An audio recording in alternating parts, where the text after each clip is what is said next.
Hello Moseyers, Heather here from Southern Mosey with our top 10 tips when planning your Disney vacation. If you're anything like me, a vacation like Disney is one you like to have mapped out before you go.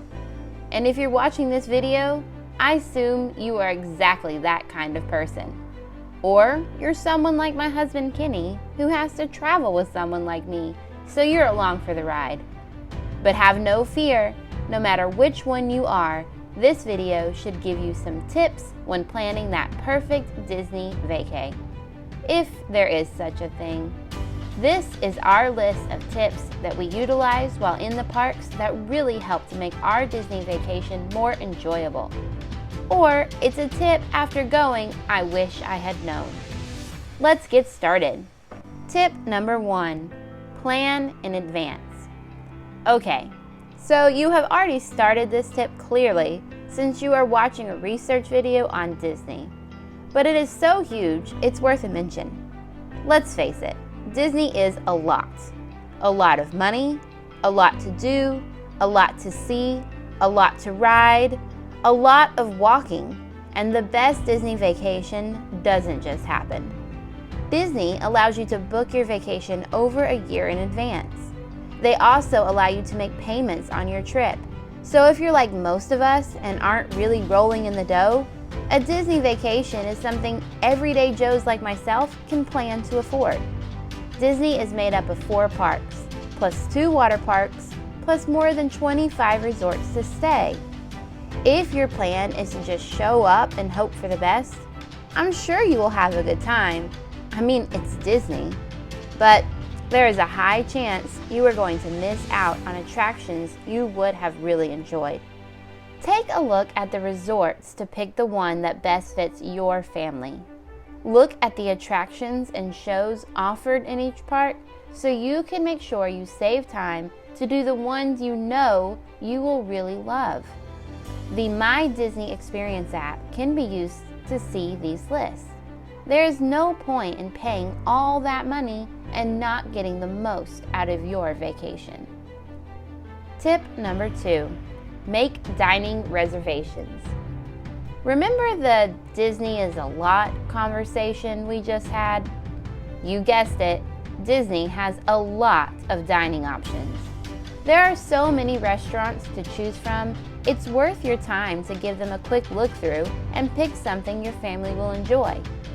Yes, there are tons of quick service places to eat all through Disney that you could just grab as you pass by with no planning. However, I have found that after spending several hours in the Florida sun with children and a husband that might as well be a child, everyone needs a break. You have to eat anyway, so take your break in an air-conditioned sit-down restaurant. It gives the family time out of the sun and a chance to refuel for the rest of your Disney day. Sit-down restaurants are hard to come by if you do not make dining reservations. Be sure to download the My Disney Experience app and make those reservations so you have this time. Tip number 3, Genie Plus. First, let me explain what Genie Plus is. Genie Plus is Disney's latest version of that skip the line option. You pay an extra $15 per person per day to have access to Genie Plus. With it, you can book your spot in line. When your time comes up, you get to go through the lightning lane instead of the standby lane, which is much faster, and in my experience, most of the time, a walk-on. There's a lot of hate out there for Genie Plus. And I will admit, it is a confusing platform to navigate, and the rides do book up. Here's the tip. In my experience, Genie Plus is worth the cost in Magic Kingdom and Hollywood Studios. If your goal is to ride most of the rides, and you're willing to do the research. As stated, it is confusing to use, so if you do not plan ahead and figure out how to navigate Genie Plus, it will be a waste of your money. For example, you need to know that rides will book up and you will see they are no longer available. But if you keep refreshing your screen, oftentimes the same ride will all of a sudden have a spot for you and your family. Knowing the inner workings of Genie Plus allowed my family to ride everything we wanted to at Magic Kingdom with still time to shop, have a sit-down lunch, and see the fireworks. Tip number 4, plan a resort day. If your Disney vacation is going to last several days, my family usually spends a week there, you are going to need a day or 2 of rest. Disney is a lot of walking, it's very hot, very crowded, and just all around exhausting in the parks. If you're staying on property in a Disney resort, use it because you're paying for it. Disney resorts are highly themed and full of amenities. So a resort day doesn't have to be boring. The family will need the rest. Those who want to sleep in can. Those who want to swim in the pool can.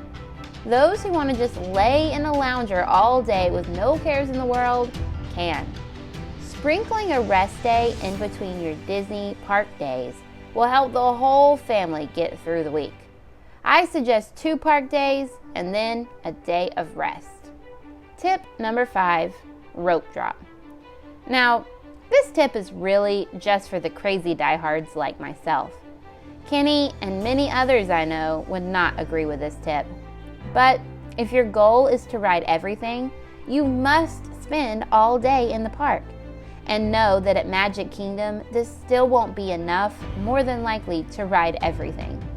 And if you're trying to check ride after ride off of your list, you're going to need shorter lines. The first few hours the park is open is your best bet to have the shortest lines. Most people want to sleep in on vacation, so many people do not start arriving until 11 a.m. Plus, if you're staying at a Disney resort, you get an extra 30 minutes in the park. Why not use it? I know sleeping in on a vacation is nice. I'm not crazy. I too like to sleep. There are vacations you can do this, but Disney is just not one of them. Tip number 6, pack a poncho. I know it's not a surprise to most, but it rains in Florida. A lot. Florida weather is like a roller coaster ride of sun and showers. You will be at the park having a sunny, beautiful day and then downpour. No, not just a sprinkle. We are talking buckets of water falling from the sky. A poncho is a good way to quickly cover up and keep your clothes dry. I know from experience, once your crew is soaking wet, the fun is over and everyone is ready to call it a day. Disney sells ponchos for this reason, but you will always be spending so much more money buying them there at the park than you would in your local dollar store. Plan ahead and bring the poncho with you. Tip number 7, refillable popcorn. This may be a weird one, and again, maybe not for everyone. This tip is more for the family with kids that like to eat popcorn. Listen to this. If you know Disney, you know nothing Disney comes cheap. If you know kids, you know they are bottomless pits that are never full. Some people do not like to carry tons of snacks into the park with them, which we do, but I know not all will. And surprise, surprise, Disney snacks are definitely on the pricey side. You can buy a refillable bucket of popcorn on your first day and then refill it for a much more reasonable price than those other snacks throughout the rest of your stay. You get to keep your wallet a little happier, and your child has a filling snack to munch on when he or she gets hungry. Plus, bonus a souvenir bucket to take home. Tip number 8, go in the off months. Many, like myself being a teacher, have to plan Disney in the summer months, which is really unfortunate because that is Disney at its hottest and most crowded. Can you say frustrating? The best time to visit Disney, if you want to avoid the prime time chaos, is right when schools are starting back. September is known to have much smaller crowds. The holidays are also a busy time, but if you can hold off until the end of January into February, when all the holiday decorations are stored away, you will also get to enjoy the parks with much fewer people. Fewer people in the park means shorter lines and more rides for you. Tip number 9, pack water and free water. If you haven't learned anything from this yet, I hope at least you realize that Florida sun is no joke. You will need to stay hydrated throughout the day as you sweat away every ounce of liquid in your body. You can buy bottled water, of course, but also, of course, at those wonderful Disney prices. Bring a container of water with you. There are refillable water stations throughout the park. I do, however, feel like they are few and far in between, so I really suggest a Camel Pack. It worked great for us, kept us hydrated throughout the day, and was easily carried around in our backpack. Once that runs out, or if you didn't bring a container, still try to avoid buying bottled water. Ask any food service counter for a glass of water and they will accommodate you for free. Tip number 10, stay on property. You may have already realized I'm a big fan of staying on property at a Disney resort. The first reason is just the experience. Disney resorts are so vastly diverse. From fun, highly themed value resorts to a deluxe private bungalow over the water, you can find a resort that will fit your needs and price range. The second reason is the pure ease. I love that when I get to my resort, we can park our car and don't have to worry about driving again for the entire vacation. Disney covers transportation from all their resorts directly to the parks. The price range of your resort will affect the options of transportation you have, but they all offer something. Just remember, Disney transportation can take a while, so plan for that time in your day. That's all I have for you today.